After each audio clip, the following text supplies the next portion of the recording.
Welcome to Marple Whispers. I'm Sean.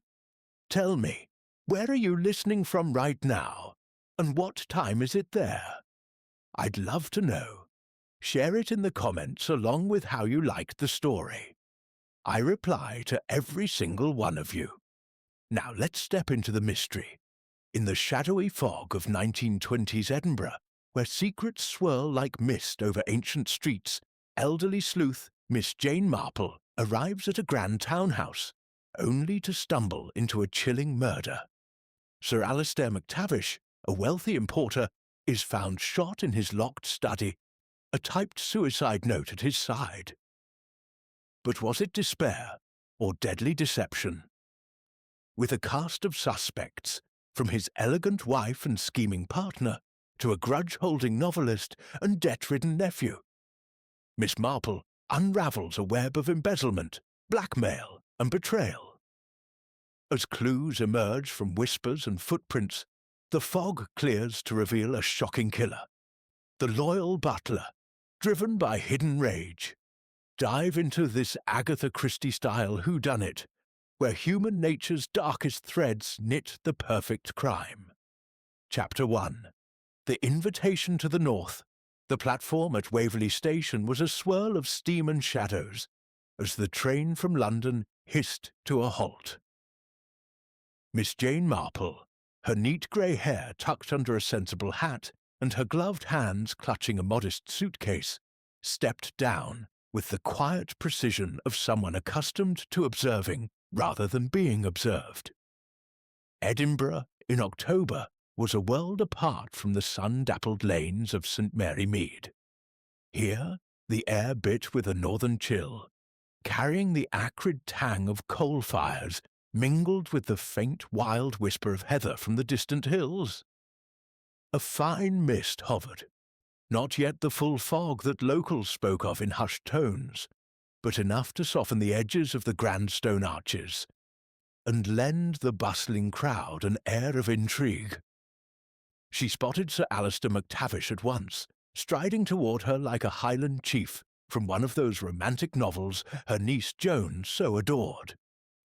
He was a man built for the rugged Scots landscape, broad-shouldered, in his mid-50s, with a ruddy complexion framed by a neatly trimmed beard. His kilt, in the bold tartan of his clan, swung with each purposeful step, and his handshake was as firm as his voice was resonant.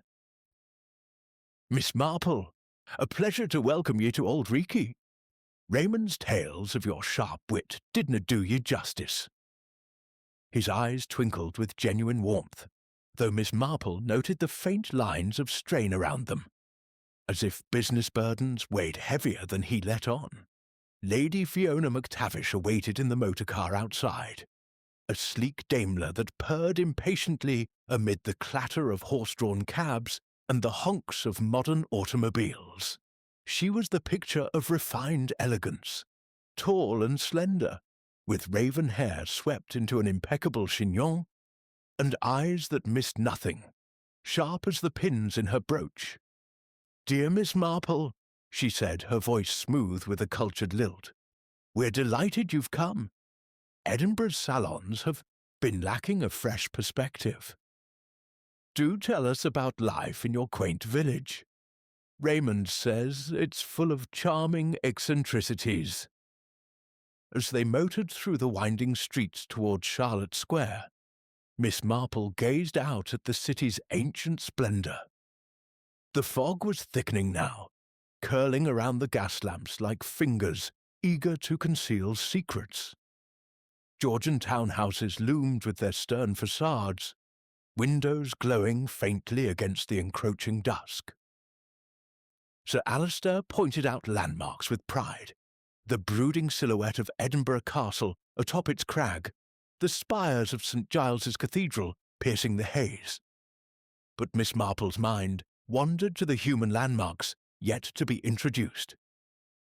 People, after all, were the true architecture of any mystery. The McTavish residence was a handsome affair, its door flanked by polished brass lanterns that cast a welcoming gleam. Inside, The hall smelled of beeswax and old books, with a grand staircase curving upward under a chandelier that tinkled softly in the draught. Angus, the butler, took her coat with a nod so curt it bordered on sullen. He was a gaunt figure, his face etched with the perpetual frown of one who had seen too many winters and too few kindnesses. Young Elsie, the maid, bobbed a quick curtsy, her cheeks flushed and her apron crisp, though her eyes darted nervously as if expecting rebuke.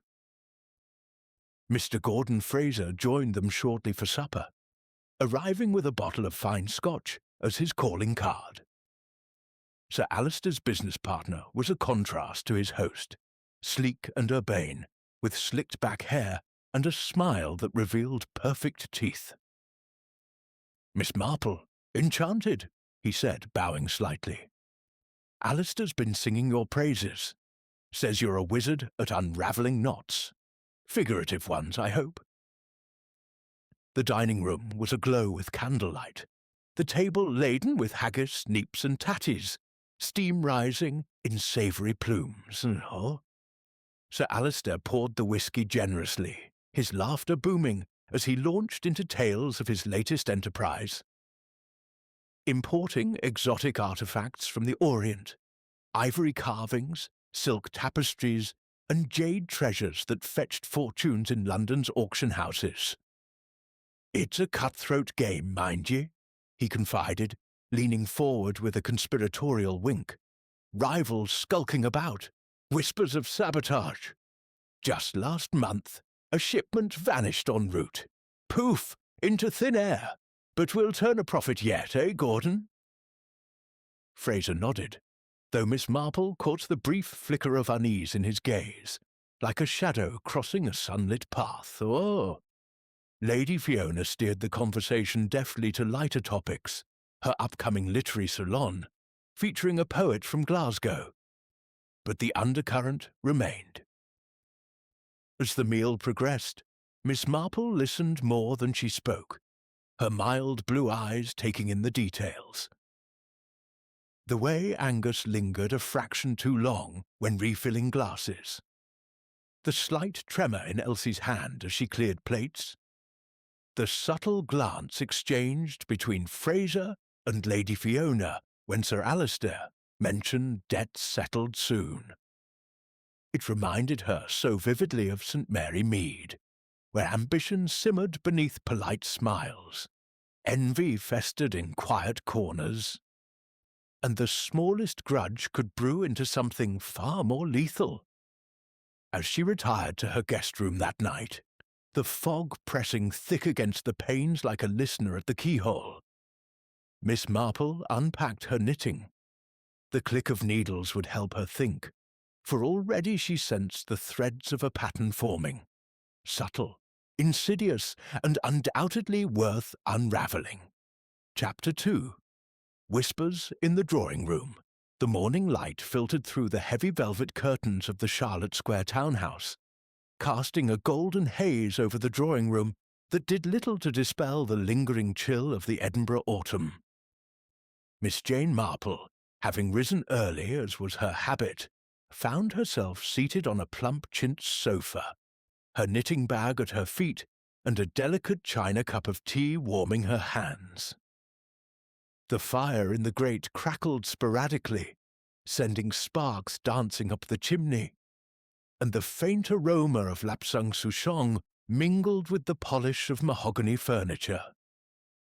It was a room designed for confidences, with its high ceilings echoing softly and walls lined with portraits of stern MacTavish ancestors, their eyes seeming to follow every movement. Lady Fiona entered with a graceful sweep, her silk dressing-gown whispering against the carpet.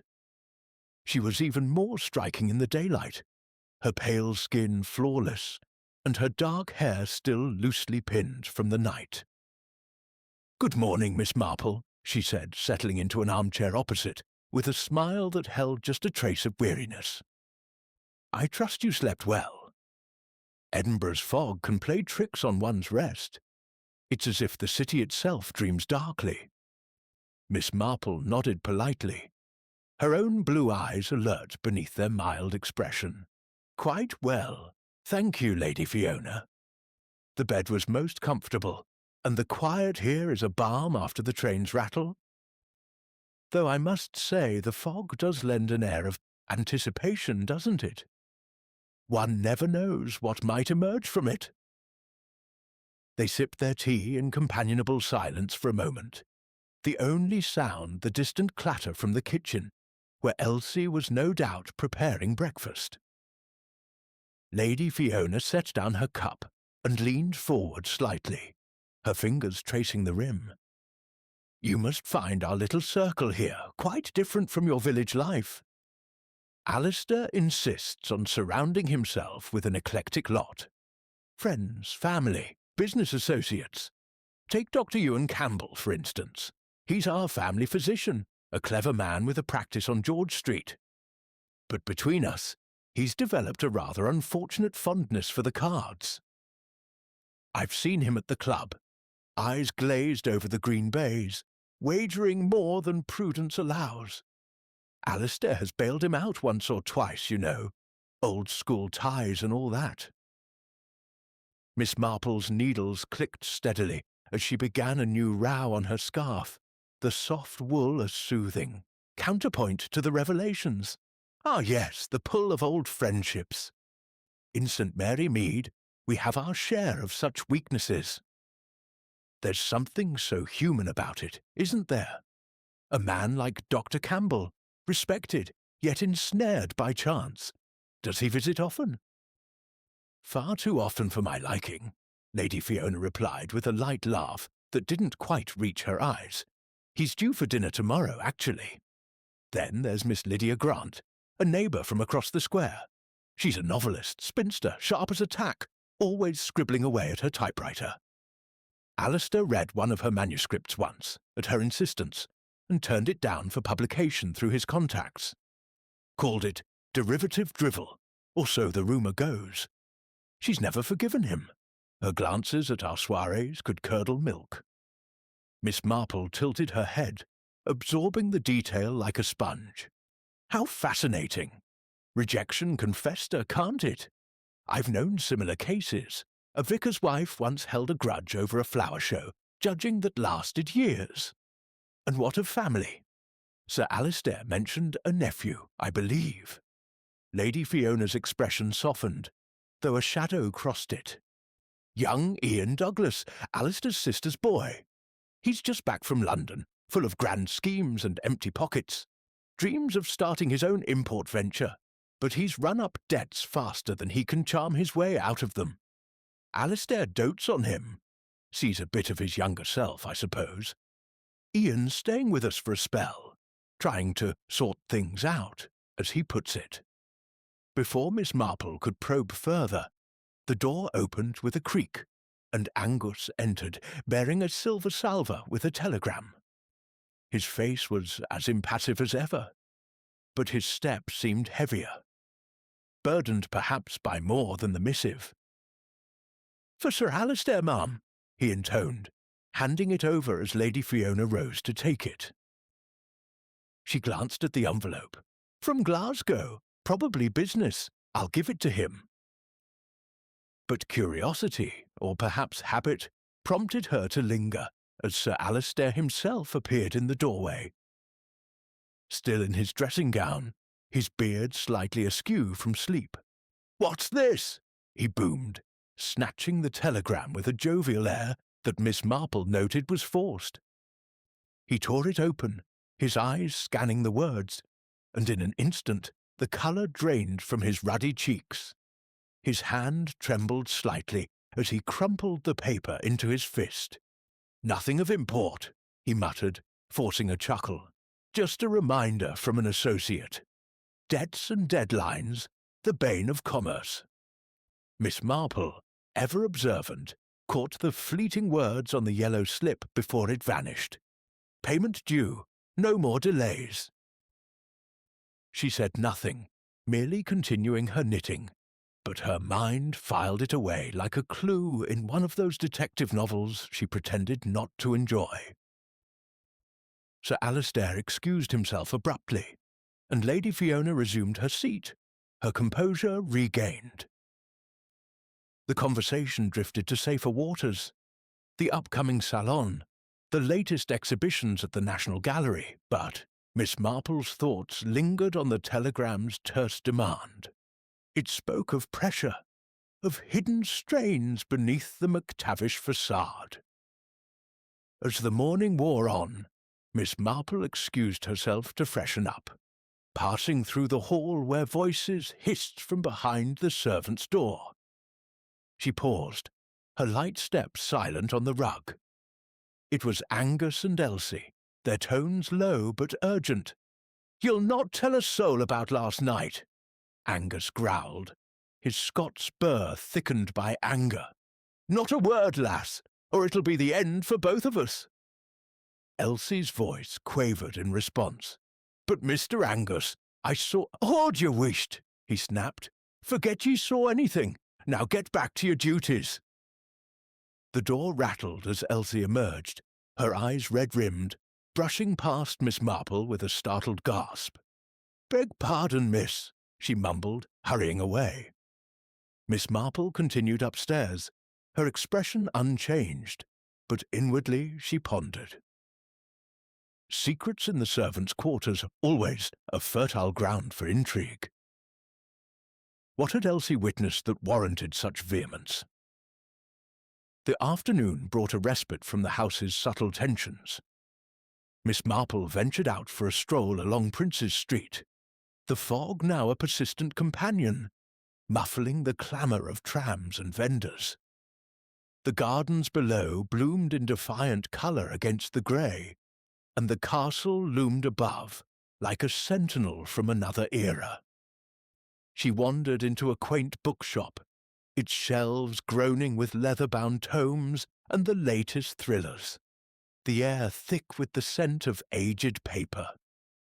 As she perused a volume of Scottish folklore, a voice interrupted her reverie. "Miss Marple, what a delightful coincidence!" It was Mr. Gordon Fraser, impeccably dressed in a tweed suit, a newspaper tucked under his arm. His smile was as polished as his shoes, but again those darting eyes betrayed an inner disquiet. "Mr. Fraser," she replied warmly. "Indeed, a small world, even in a city like this. Browsing for inspiration, perhaps?" He chuckled. "Always. Care to join me for tea at the hotel across the way? Their scones are legendary, and I'd love to hear more about your village mysteries. Raymond hinted you're quite the sleuth." Over tea in the opulent lounge of the Balmoral Hotel, with its crystal chandeliers and hushed conversations, Fraser proved an engaging companion. He spoke of his partnership with Sir Alistair, their shared ventures in Oriental imports, the thrill of unearthing rarities in distant markets. But then his tone shifted. "We've had a spot of trouble lately, though. A theft at the warehouse, a priceless jade figurine, Ming Dynasty, vanished without a trace. The police are stumped. No forced entry, just gone. Suspicions fall on everyone, from dock workers to rivals. It's put a strain on things." Miss Marple leaned forward, her interest piqued. "How dreadful! Valuables like that. Temptations abound.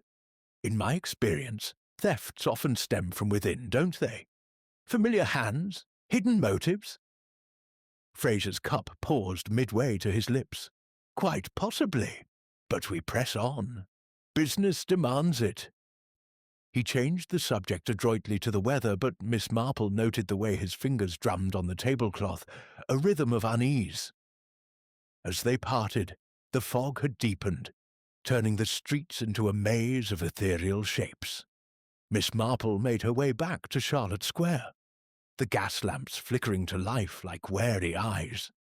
The townhouse door opened to her knock, and stepping inside, she felt it immediately, a palpable tension, as if the walls themselves held their breath.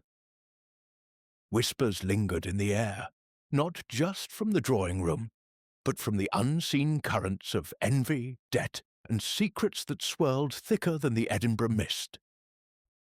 She retired to her room, knitting in hand, ready to tease out the threads that bound them all. Chapter 3. The Shot in the Night. The fog that enveloped Edinburgh that evening was no mere mist, but a dense, creeping shroud, as if the city itself had drawn a veil to conceal its secrets. It pressed against the windows of the McTavish townhouse on Charlotte Square, muffling the distant clatter of hooves and the occasional hoot of a motor car. Miss Jane Marple, seated in her guest room with a cup of chamomile tea cooling on the bedside table, found sleep elusive. The day's observations, the crumpled telegram, Angus's hissed warning to Elsie, Mr. Fraser's nervous drumming, wove through her thoughts like the threads of her half-finished scarf. She had just set her knitting aside when, shortly after midnight, a sharp report shattered the stillness. A gunshot, unmistakable to her ear, honed by years of village intrigues, where poachers and tempers occasionally flared. She rose swiftly, her small frame wrapped in a woolen shawl, and peered through the heavy drapes. The fog was impenetrable, a swirling grey curtain that swallowed even the glow of the street lamps. No movement, no voices, just the echo of that single violent crack lingering in the air. Miss Marple's lips pursed. In St. Mary Mead, such a sound might signal a rabbit hunt gone awry. But here, in the heart of this grand city, it carried a far more sinister weight. By morning, the household was a hive of chaos. Miss Marple descended to find the drawing-room crowded with pale faces and hushed voices. Sir Alistair McTavish lay dead in his study, sprawled across the polished oak desk, a bullet wound stark against his chest. His left hand lay limp, while his right clutched a revolver, a detail that struck Miss Marple at once. The room was sealed, the door locked from within, and a typed note sat beside the weapon. "Forgive me. Debt's too great." Inspector Hamish Reed, a burly man with a moustache that seemed to bristle with authority, stood over the scene, his notebook already filled with hasty scrawls. His sergeant, a lanky youth with nervous eyes, hovered nearby, taking statements. "Suicide, plain as day," Reed pronounced, his Scots burr clipped with certainty. "Locked room, note, gun in hand. The man was under pressure. Business troubles, I hear." He glanced at Lady Fiona, who stood by the fireplace, her face a mask of grief, though her eyes were dry and her posture rigid. Miss Marple, invited to remain as a family friend, due to Raymond's glowing letters about her perceptiveness, stepped forward quietly, her black lace-up shoes silent on the rug. "If I may, Inspector," she said, her voice soft but clear, "there are one or two points that puzzle me. The note, for instance, it's typed, which is rather impersonal for such a final act. And the revolver? Sir Alistair was left-handed, was he not? I noticed it at supper when he buttered his bread. Yet the weapon is in his right hand." Reed's moustache twitched, a flicker of irritation crossing his face. "Aye, well, people do odd things in distress. Maybe he switched hands." But he jotted down her observation, his pencil scratching audibly. Miss Marple said no more, her mild gaze sweeping the room, noting the scuff marks near the desk, faint but suggestive of a struggle, and a half-empty whiskey glass, its amber contents catching the morning light. The autopsy, delivered by noon, upended Reed's theory. Traces of a sedative, chloral hydrate, were found in Sir Alistair's system, enough to render him drowsy, if not unconscious, before the shot. "Murder, then," Reed conceded, his tone grudging, "staged to look like suicide. Someone drugged him, shot him, and locked the door behind them. But how? The key was in his pocket. Miss Marple, seated in a corner with her knitting, listened as the household was summoned. Lady Fiona maintained she had retired early alone, hearing nothing through the fog's muffling blanket. Mr. Gordon Fraser admitted to a late visit, discussing a shipment delayed in Shanghai. "We parted at 11, on good terms," he insisted, though his polished shoes bore a smudge of mud that matched the garden path outside. Ian Douglas, Sir Alister's nephew, confessed to a heated exchange earlier that day, over money, naturally. "He promised to help with my debts, but we argued about my plans. I left him alive, I swear." His boyish face was flushed, his hands twisting in his lap. Dr. Ewan Campbell, summoned from his practice, admitted prescribing sedatives for Sir Alister's nerves, but denied any involvement. His coat, however, reeked faintly of tobacco and whisky, suggesting a late night not spent at home. Miss Lydia Grant, the novelist, arrived with a scowl, her grey hair pinned severely. "I was writing all evening," she snapped. "Alister's death is no loss to literature, but I didn't pull the trigger." Angus, the butler, claimed he was polishing silver in the pantry, while Elsie, trembling, said she'd been in her attic room, battling a headache. Miss Marple's needles clicked rhythmically, a counterpoint to the rising tension.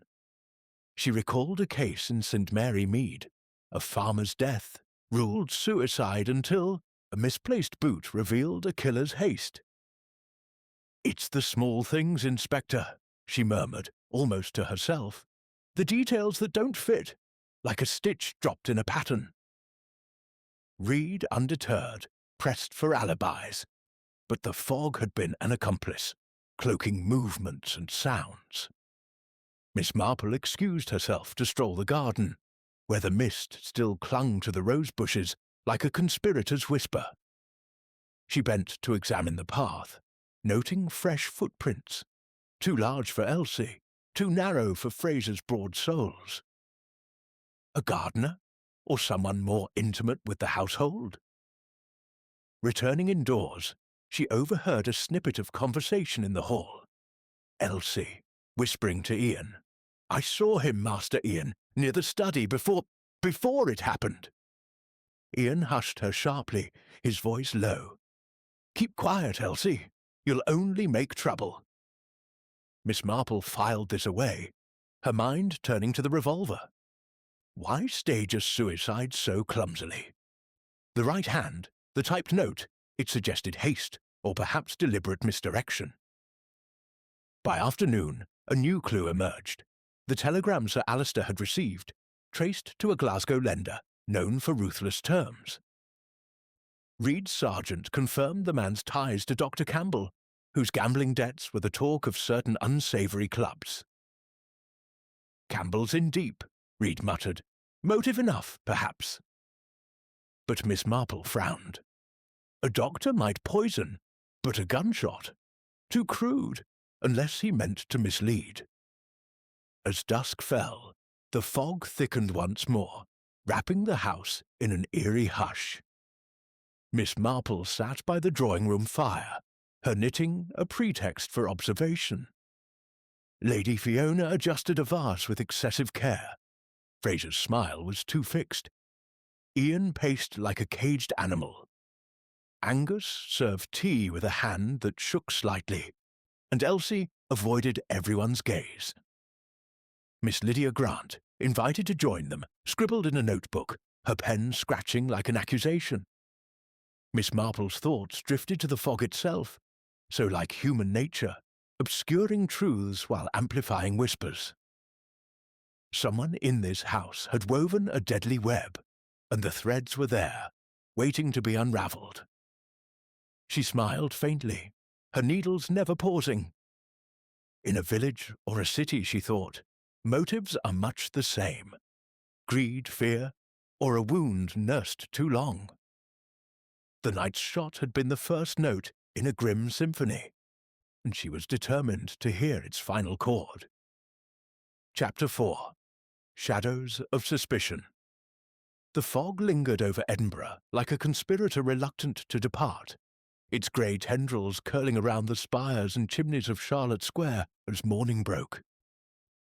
Inside the McTavish townhouse, the air was thick with unspoken accusations, the household moving through their routines with the stiffness of actors awaiting a cue. Miss Jane Marple sat in the drawing-room, her knitting needles clicking in a steady rhythm that belied the quickness of her mind. The fire crackled, casting flickering shadows on the walls, but it did little to warm the chill of suspicion that had settled over the occupants. Inspector Hamish Reed, his moustache bristling with purpose, had commandeered the room for interrogations, his sergeant scribbling notes as each member of the household faced his scrutiny. Miss Marple, permitted to remain as an observer, thanks to her nephew's reputation and her own unassuming demeanour, occupied an armchair in the corner, her presence as unobtrusive as a forgotten aunt. Yet her mild blue eyes missed nothing, the way Lady Fiona's fingers tightened on her handkerchief, Mr. Fraser's too quick smile, Ian Douglas's restless pacing, and the faint tremor in Angus's hand as he served tea. Reed began with Lady Fiona, whose elegance remained unshaken despite her husband's violent end. "I was in bed by 10, Inspector," she said, her voice steady as cut glass. "Alistair often worked late in his study. I heard nothing, no voices, no shot. The fog, you see, it smothers sound." Her gaze flickered briefly to Miss Marple, as if seeking an ally, but the older woman merely nodded, her needles never pausing. Mr. Gordon Fraser was next, his urbane charm strained under Reed's gruff questioning. "I left Alistair at 11, as I told you," he insisted, smoothing his tie. "We discussed a shipment, a delay in Hong Kong, nothing unusual. He was alive and well when I departed." Reed's eyes narrowed. "And yet, Mr. Fraser, we found your cufflink by the study door. Care to explain?" Fraser's smile faltered. "Must have fallen earlier. I often visit, you know. Business." Miss Marple noted the mud on his shoes, now cleaned, but the memory of that garden smudge lingered in her mind. Ian Douglas, Sir Alister's nephew, entered with a flush of defiance. "Yes, we argued," he admitted, his voice tight. "I asked for a loan to start my own venture. He refused at first, said I needed to prove myself. But he relented, promised to help. Why would I kill him?" His hands twisted, betraying nerves, and Miss Marple recalled Elsie's whispered words about seeing someone near the study. Ian's alibi rested on a walk in the fog, alone, unverifiable. Dr. Ewan Campbell, summoned from his practice, arrived with a sheen of sweat on his brow despite the cool morning. "I prescribed chloral hydrate for Alistair's insomnia," he said, his voice clipped. "A small dose, nothing lethal. I was at my club until late. Ask the porter." Reed pressed him on his gambling debts, linked to the Glasgow lender's telegram, and Campbell's composure cracked. "I owed Alistair money, yes, but murder? Preposterous." His coat carried the faint whiff of cigar smoke, suggesting a night not entirely accounted for. Miss Lydia Grant, the novelist, swept in with a scowl, her grey shawl draped like a challenge. "I was at home writing," she snapped. "Alistair's death, a pity, but he had enemies. His arrogance saw to that." Her disdain was palpable, and Miss Marple wondered at the depth of her grudge over that rejected manuscript. Could bitterness alone drive one to such an act? Angus, the butler, stood rigid as Reed questioned him. "I was in the pantry, sir, polishing silver until midnight. Heard nothing, saw nothing." His dour face gave nothing away, but Miss Marple recalled his sharp words to Elsie. "Forget ye saw anything." Elsie herself, when called, was a bundle of nerves, her eyes darting to Angus. "I was in my room, sir, with a headache. I didn't hear the shot." Her voice trembled, and she fled the room as soon as dismissed. Miss Marple excused herself to wander the fog-draped garden, where the rose bushes stood like sentinels in the mist. The footprints she had noted yesterday were fainter now, blurred by dew, but their size intrigued her. Neither Fraser's broad soles nor Elsie's small ones. She stooped to examine a crushed leaf near the study window, its stem broken as if by a careless step. A gardener, perhaps, or someone slipping out after the deed. Back inside, she requested to see the study again, and Reed, with a grudging nod, allowed it. The room was as it had been, desk askew, revolver now bagged as evidence, the whisky glass untouched. Miss Marple's gaze lingered on the rug, where scuff marks suggested a brief struggle, not the tidy scene of a suicide. A faint scent caught her attention. Not Lady Fiona's rosewater, but something sharper, like lavender. Miss Grant's sachets, or a deliberate misdirection? She sought out Elsie in the kitchen, where the maid was peeling potatoes with trembling hands. "My dear," Miss Marple said gently, "you're troubled. Sometimes sharing a burden lightens it. What did you see near the study?" Elsie's eyes widened, but under Miss Marple's kind gaze she faltered. "It was Mr. Fraser, miss. I saw him in the hall, late, with a small vial. Said it was medicine for Sir Alistair. I didn't think nothing of it then, but now—" Her voice broke, and Miss Marple patted her hand, filing away the vial as a thread in the tapestry. Confronted later, Fraser admitted to the vial. "A mild sedative, for Alistair's nerves," he said smoothly. "He asked me to bring it. Said Campbell's doses weren't enough." Reed's eyes gleamed with suspicion, but Miss Marple wondered, why would Fraser admit so readily unless he believed himself safe? A visit to Miss Grant's flat across the square proved enlightening.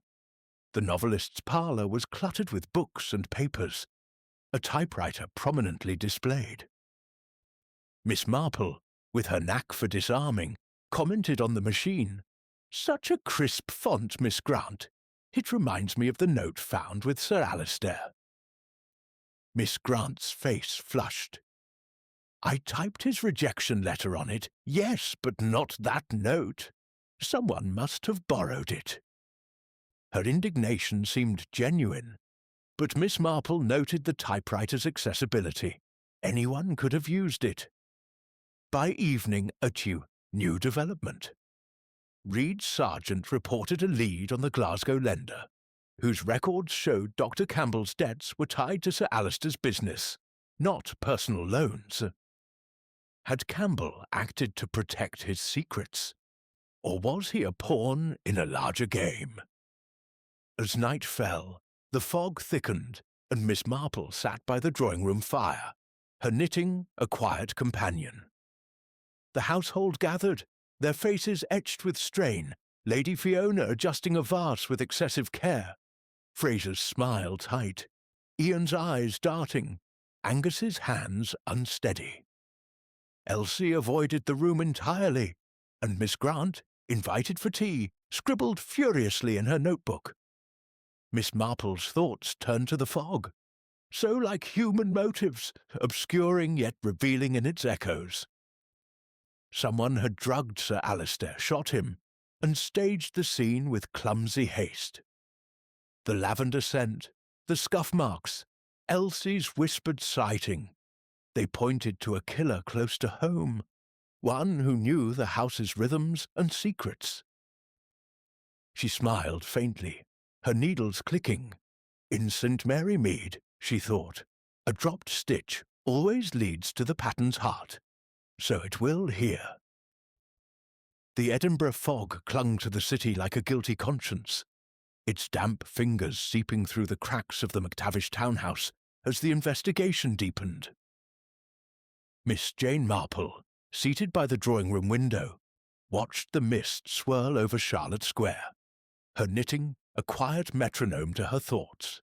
The murder of Sir Alistair MacTavish, staged as suicide with a clumsily placed revolver and a typed note, had unravelled the household's veneer of civility, revealing a tangle of motives, debt, betrayal, and old grudges.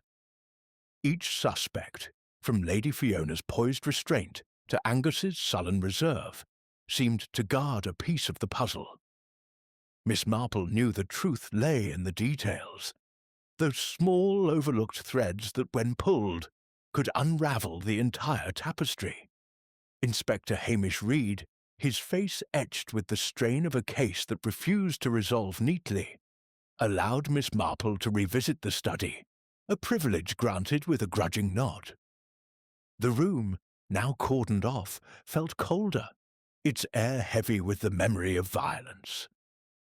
The oak desk bore faint scratches, as if papers had been swept aside in haste, and the whisky glass, still untouched, gleamed under the chandelier's light. Miss Marple's gaze settled on the rug, where the scuff marks she had noted earlier hinted at a struggle. Brief, perhaps, but telling. She knelt, her black-gloved fingers brushing the fibres, and detected a trace of lavender, sharper than Lady Fiona's rosewater, and distinct from the household's usual scents. Miss Grant's sachets, perhaps, she murmured, or a clever distraction. She turned her attention to the window, its latch secure but showing faint scratches around the frame, as if someone had tested it. Outside, the garden path lay shrouded in fog, but a broken twig caught her eye, snapped at a height, suggesting a hurried exit. Not a gardener, she thought, but someone familiar with the house's layout. The fog, so thick the night of the murder, would have cloaked such a retreat, muffling footsteps as effectively as it had the fatal shot. Returning to the drawing-room, Miss Marple sought out Elsie, finding the maid in the scullery, scrubbing pots with a fervour that spoke of nerves. "Elsie, my dear," Miss Marple began, her voice as soothing as a lullaby, "you mentioned seeing Mr. Fraser with a vial. Can you recall anything else from that night? Any sound? Any shadow?" Elsie's hands stilled, her eyes darting to the door. "I shouldn't say, miss, but I heard footsteps in the hall, late, after Mr. Fraser left. Not heavy like Angus's, but quick, like someone tiptoeing. I thought it was Ian, but I daren't look." Miss Marple patted her arm, noting the girl's fear. Footsteps? But whose? And why tiptoe unless concealment was the goal? Reed's investigation had taken a new turn. A search of Dr. Ewan Campbell's office on George Street revealed the missing jade figurine, tucked in a locked drawer. Confronted, Campbell blustered, his face flushed. "I found it in an alley near the warehouse," he claimed. "Thought it was discarded. Meant to return it to Alistair." Reed's eyes narrowed. "Convenient, doctor, considering your debts to him. And that chloral hydrate in his system. Your prescription, was it not?" Campbell's protestations rang hollow, but Miss Marple wondered if his guilt lay in theft rather than murder. A doctor with his debts might steal, but a gunshot seemed too blunt for his cautious nature. Miss Marple's next visit was to Miss Lydia Grant's flat, a short walk across the square through the fog's persistent veil. The novelist's parlour was a chaos of manuscripts and inkwells, her typewriter a silent sentinel on a cluttered desk. "Miss Grant," Miss Marple said, her tone disarming, "your typewriter has such a distinctive font. It's quite like the one used for Sir Alistair's note. Do you keep it locked away?" Miss Grant's eyes flashed. "I leave it out. Anyone could use it. I typed Alistair's rejection letter on it, yes, but not that wretched note. Someone's framing me." Her indignation seemed genuine, yet Miss Marple noted the typewriter's exposed position. A neighbour, a visitor, anyone could have slipped in. Back at the townhouse, a new clue emerged. Reed's sergeant, rifling through Sir Alister's papers, found a ledger detailing payments to Mr. Fraser, sums far exceeding their business agreements, embezzlement, or a cover for something darker. Fraser, when questioned, dismissed it airily. "Bonuses for my efforts in Shanghai," he said, but his fingers drummed the same nervous rhythm Miss Marple had noted at the Balmoral. She recalled a St. Mary Mead case, a shopkeeper's ledgers revealing blackmail, not generosity. Was Fraser siphoning funds, or was Sir Alister paying to keep a secret? The afternoon brought a tense encounter in the garden, where Miss Marple found Ian Douglas smoking a cigarette, his face pale. "Miss Marple," he said, his voice low, "I didn't tell Reed everything. I took the jade figurine weeks ago to sell for my debts. But I returned it to Uncle Alistair, swore I'd reform. He forgave me, but someone else knew." His eyes darted to the house. They threatened to tell. Blackmail, then, Miss Marple thought, another thread in the web. But who had known? And how had they used it? As evening approached, the fog thickened, wrapping the townhouse in an eerie hush. Miss Marple sat by the fire, her knitting a pretext for observation as the household gathered. Lady Fiona arranged flowers with a precision that bordered on obsession, her lips tight. Fraser's charm was fraying, his glances sharp. Ian's cigarette burned down to his fingers, unnoticed. Angus moved silently, his dour face unreadable, while Elsie avoided the room, her absence conspicuous. Miss Grant, invited for tea, scribbled in her notebook, her pen's scratch a counterpoint to the fire's crackle. Miss Marple's thoughts turned to the clues. The lavender scent, the scratched window latch, the tiptoeing footsteps, the ledger's discrepancies. Each pointed to a killer intimate with the house's rhythms, someone who could move unseen, drug a drink, and stage a scene. The fog had been their ally, cloaking their movements, but it also amplified echoes. Elsie's sighting, Ian's confession, the typewriter's accessibility.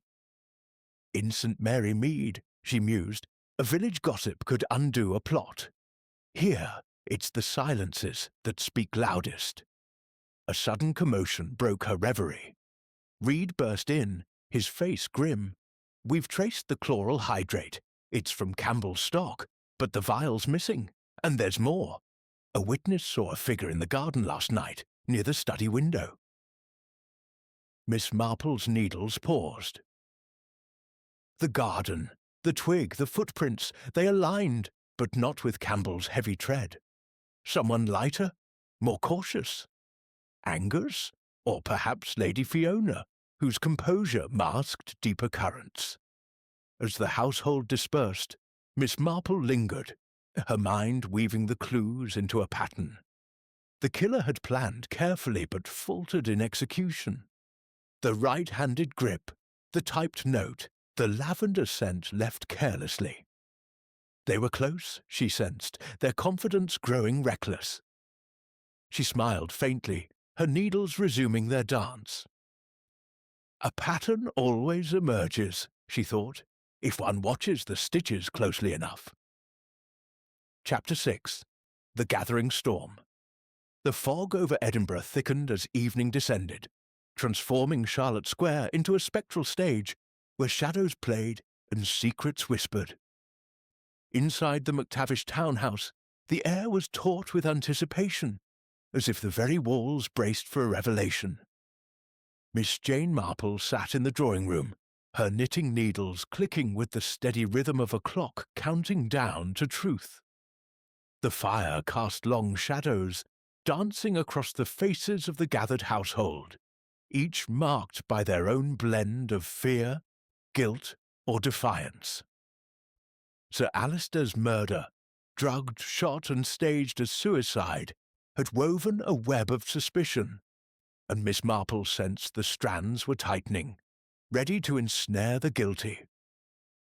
Inspector Hamish Reed, his moustache bristling with determination, had called a memorial dinner, a pretext to observe the suspects under pressure. The dining room gleamed with polished silver and candlelight, but the atmosphere was anything but festive. Lady Fiona presided at the table's head, her elegance a brittle mask, her fingers adjusting her napkin with excessive care. Mr. Gordon Fraser, seated opposite, maintained his urbane smile, though his eyes flicked nervously toward the door.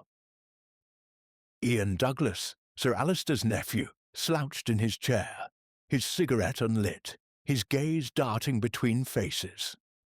Dr. Ewan Campbell, invited despite his implicated status, sipped his wine with a trembling hand, his face flushed from more than the claret. Miss Lydia Grant, her grey shawl draped like armour, scribbled notes between courses, her pen scratch a subtle accusation. Angus served with his usual dour precision, while Elsie, pale and silent, moved like a ghost, her eyes avoiding all. Miss Marple, seated unobtrusively near the window, observed the interplay, her mind sifting through the clues. The lavender scent in the study, the scratched window latch, Elsie's whispered footsteps, the ledger's dubious payments. Each pointed to a killer intimate with the house, someone who could slip through its shadows and exploit the fog's cover. The chloral hydrate traced to Dr. Campbell's stock, and the jade figurine found in his office had made him Reed's prime suspect. But Miss Marple's instincts demurred. A doctor's crime would be subtler, not this clumsy tableau of gun and note. As the soup course was cleared, Reed rose, his voice cutting through the murmur. "We're close to an arrest," he announced, his eyes sweeping the table. "Dr. Campbell, your debts to Sir Alister, the stolen jade, the chloral hydrate, it's damning." Campbell's glass clattered to the table, his face ashen. "I stole nothing! I found the figurine, I swear, and the sedative was prescribed. Ask Fraser, he delivered it." Fraser's smile froze, and Miss Marple noted the sudden stillness in the room, like a breath held before a storm. She cleared her throat, her voice mild but clear. "If I may, Inspector, Dr. Campbell's folly seems more opportunistic than murderous. The true killer needed access, cunning, and a motive deeper than debt. The fog hid their steps, but it also amplified their mistakes." Reed's moustache twitched, but he gestured for her to continue, sensing her knack for unravelling knots. Miss Marple set her knitting aside, her eyes twinkling. Consider the study. The revolver in the wrong hand, the typed note, too deliberate for despair. The lavender scent, the scuff marks, the footsteps Elsie heard, they suggest someone close, someone who knew Sir Alister's habits. She paused, letting the words settle. Lady Fiona's napkin twisted in her hands.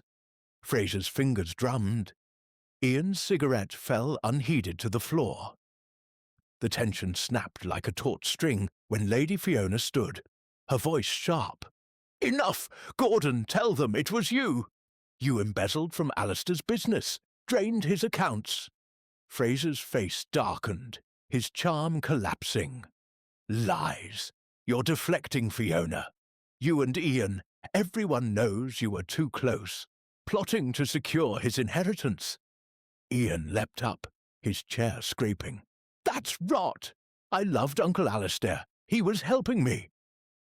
Miss Marple's gaze shifted to Angus, who stood frozen by the sideboard, a decanter trembling in his hand. "And you, Angus," she said softly, "you warned Elsie to forget what she saw. Why such fear?" The butler's eyes widened, his door mask cracking. I meant no harm, miss. I only wanted to protect the house's name." Reed, sensing the moment, pressed forward. "Protected from what? Speak, man!" Angus's shoulders slumped, and he bolted for the door. But Reed's sergeant was faster, blocking his path.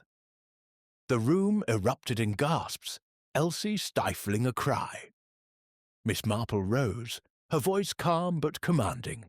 "Let me explain, Inspector. Angus is our key.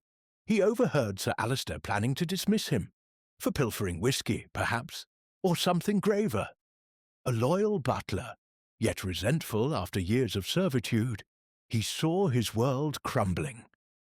He drugged Sir Alister's whisky with Campbell's chloral hydrate, obtained easily from the doctor's unsecured office. In the fog's cover, he shot him using the revolver Alister kept in his desk. The typed note, borrowed from Miss Grant's machine, was meant to mislead, but its font betrayed its origin. The lavender. A sachet from the linen closet, dropped in haste. Angus's face crumpled, his voice a hoarse whisper. "He was going to sack me, after 30 years. Said I'd shamed the family, stealing to pay my sister's debts. I couldn't bear it. Poverty, disgrace." His confession spilled. A torrent of fear and rage, confirming Miss Marple's pattern. A man driven by desperation, exploiting the household's chaos, Fraser's embezzlement, Campbell's debts, Ian's indiscretions to mask his crime. Reed clapped handcuffs on Angus, his expression a mix of grudging respect and irritation. "Well, Miss Marple, you've a nose for this, but how do you know it was him?" She smiled, resuming her knitting. "In St. Mary Mead, Inspector, it's the quiet ones who bear watching. Angus moved unseen, knew every creak of the house. His boots matched the garden prints, light but deliberate. And his warning to Elsie, a stitch too, loose in his plan. As Angus was led away, the household exhaled, their secrets laid bare. Lady Fiona sank into her chair, her composure fraying. Fraser muttered about audits. Ian lit another cigarette, and Miss Grant's pen stilled, her novel perhaps enriched by the drama. Elsie slipped away, her relief palpable. The fog outside seemed to lift slightly, as if the city itself sighed with resolution. Miss Marple gathered her wool, her mind already drifting to the next knot. Human nature, she thought, is a pattern as old as time. Greed, fear, loyalty twisted into betrayal. Edinburgh or St. Mary Mead, it's all the same thread. The candles flickered, casting their last shadows as the storm within the house broke, leaving only the quiet click of her needles in its wake. Chapter 7. Clearing the Mist. As dawn broke over Edinburgh, the fog that had cloaked Charlotte Square for days began to lift, revealing the city's spires and rooftops in sharp relief. As if the truth itself had burned away the haze. Inside the McTavish townhouse, the atmosphere was one of fragile relief, tempered by the lingering weight of betrayal. Angus, the dour butler, had been led away in handcuffs the previous night. His confession, a desperate act born of fear and resentment, unravelling the mystery of Sir Alister McTavish's murder. Yet Miss Jane Marple, seated in the drawing-room with her knitting bag at her feet, knew that truth, like a skein of wool, often required one final tug to ensure no threads remained tangled. The morning light streamed through the tall windows, gilding the room's mahogany and softening the stern gazes of the McTavish ancestors in their gilt frames. Miss Marple sipped her tea, her mild blue eyes scanning the faces of the household as they gathered for breakfast. A subdued affair compared to the tense memorial dinner. Lady Fiona, her elegance restored but her eyes shadowed, presided over the table with a quiet dignity. Mr. Gordon Fraser, his charm dimmed by the exposure of his financial misdeeds, ate sparingly, his gaze fixed on his plate. Ian Douglas, Sir Alister's nephew, seemed lighter, as if unburdened by the truth, though his fingers still fidgeted with an unlit cigarette. Dr. Ewan Campbell, cleared of murder but not of his debts, was absent, tending to his practice with a renewed if shaky resolve. Miss Lydia Grant, her novelist's curiosity sated, jotted notes with less fervour, her shawl draped loosely now. Elsie, the maid, moved with newfound confidence, her fear of Angus's threats dissolved. Inspector Hamish Reed joined them briefly, his moustache less bristling, his demeanour softened by the case's resolution. "Miss Marple," he said, tipping his hat as he took a seat, "I'll admit I was sceptical of your methods, knitting and village tales, but you've a sharper mind than most detectives I know. Angus's confession ties it up neatly. Motive, means, opportunity. He's admitted to slipping the chloral hydrate into Sir Alister's whisky, using the revolver from the desk, and typing the note on Miss Grant's machine to throw us off." Miss Marple inclined her head, her needles clicking softly. "Thank you, Inspector. But it's the small things, you see, the overlooked details.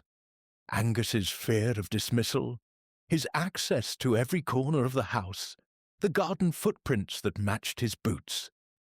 In St. Mary Mead, we learn to watch the quiet ones, those who fade into the background yet see everything." Reed nodded, scribbling a final note. "We found the lavender sachet in the linen closet, as you suggested, tucked behind a stack of towels. He must have dropped it in his haste. And the window latch scratches, likely from his attempt to make it look like an outsider's work, though he never opened it." He paused, his eyes narrowing. "One thing puzzles me, though. How do you know the note's font came from Miss Grant's typewriter?" Miss Marple smiled, her eyes twinkling. "A simple observation, Inspector. In my village, we had a postmistress who typed her notices on a machine with a peculiar E, slightly misaligned, just like the note. Miss Grant's typewriter, left unguarded, was an easy tool for anyone familiar with her flat. Angus, delivering parcels there, would have seen it."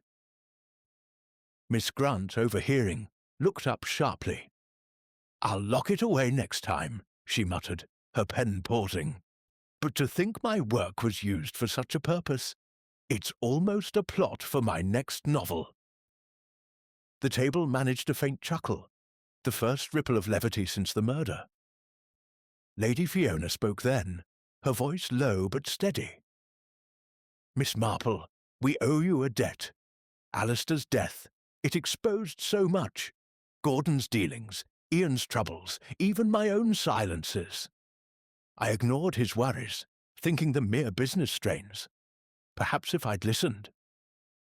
Her voice trailed off, and Miss Marple offered a gentle nod, recognizing the guilt that often lingered after tragedy. Fraser cleared his throat, his voice strained. "I'll face the auditors, Lady Fiona. Alister's ledgers will show my errors, but I swear I meant no harm, only to borrow against future profits."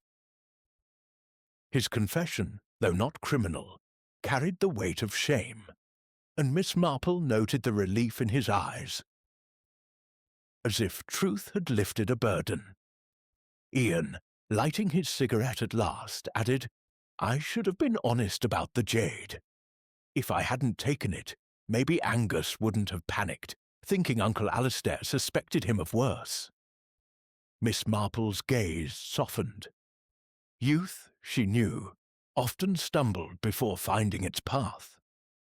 As breakfast ended, Miss Marple took a final walk through the garden, where the last wisps of fog clung to the rose bushes. The broken twig and faint footprints now faded had been her first clues to Angus's movements. She recalled a St. Mary Mead case, a gardener's theft unmasked by a trodden flower bed. "The earth always tells," she mused, "if one knows where to look." Returning indoors, she found Elsie in the hall, polishing a silver tray with care. "Miss," the maid whispered, "thank you for believing me. I was so scared to speak, with Angus always watching." Miss Marple patted her hand. "Courage, my dear, is speaking despite fear. You've helped more than you know." Reed, preparing to depart, lingered to ask one last question. "Miss Marple, what tipped you to Angus over the others? Fraser's cufflink, Campbell's debts, they seemed stronger suspects." She smiled, folding her knitting. "They had motives, yes, but Angus had opportunity. His warning to Elsie was too urgent, his knowledge of the house too complete. In my village, a servant's grudge once turned deadly over a far smaller slight. People forget those who serve see all, and resentments fester in silence." As Reed left, the house settled into a quiet rhythm. The storm of suspicion dissipated. Miss Marple packed her suitcase, her scarf nearly finished, its pattern a mirror of the case, intricate, deceptive, but ultimately clear. Lady Fiona offered her a ride to Waverley Station, her gratitude evident. "You've brought us peace, Miss Marple, however painful. Will you return to Edinburgh?" Miss Marple's eyes twinkled. "Perhaps if the city calls. But St. Mary Mead has its own mysteries, small but no less tangled." At the station, the train's whistle pierced the clear air, the fog now a memory. As she boarded, Miss Marple glanced back at Edinburgh's skyline, its castle proud against the sky. She settled into her seat, her needles resuming their dance. Cities or villages, she thought, human nature weaves the same cloth, love, greed, fear, all knotted together. One need only find the loose end.